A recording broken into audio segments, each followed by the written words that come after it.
Subscribe कीजिए हमारे YouTube channel को और इस बेल आइकन के ऊपर क्लिक कीजिए हमारे लेटेस्ट वीडियो को सबसे पहले देखने के लिए। महाभारत युद्ध के बाद विधवाओं का क्या हुआ, क्या आपको पता है?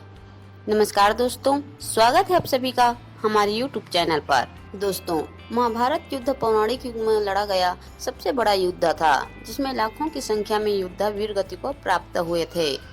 इस युद्ध की विभीषिका ने संपूर्ण भारतवर्ष को लगभग योद्धा विहीन कर दिया। कुरुक्षेत्र में भाग लेने वाले सभी योद्धा पुरुष थे। लेकिन क्या आप जानते हैं कि युद्ध के बाद वीर गति को प्राप्त हुए सैनिकों की पत्नियों का क्या हुआ? आइए जानते हैं क्या हुआ था महाभारत युद्ध के विधवाओं का। महाभारत युद्ध के पश्चात पांडु पुत्र युधिष्ठिर का हस्तिनापुर के नरेश के रूप में राज्याभिषेक हुए। उसके पश्चात पांचों पांडव राजकाज के साथ साथ अपने ज्येष्ठ पिता धृतराष्ट्र, बड़ी माँ गांधारी और माता कुंती की दिन रात सेवा किया करते थे। पांडवों की सेवा से धृतराष्ट्र और गांधारी धीरे धीरे अपने पुत्रों के शोक से बाहर आ गए। इसी तरह 15 वर्ष का समय बीत गया। तब एक दिन धृतराष्ट्र ने युधिष्ठिर से कहा, हे युधिष्ठिर, अब हम अपना बचा हुआ जीवन वन में बिताना चाहते हैं, इसलिए हमें जाने की आज्ञा दो।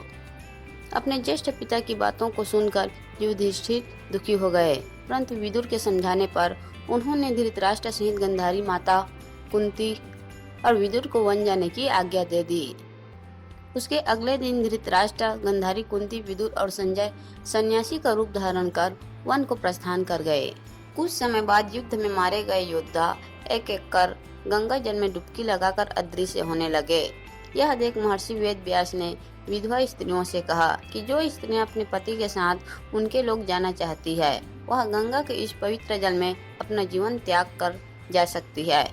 महर्षि के इतना कहते ही सभी विधवा स्त्रियों ने गंगा जल में डुबकी लगाकर अपने जीवन को त्याग दिया और सभी अपने अपने पति के लोग चली गई।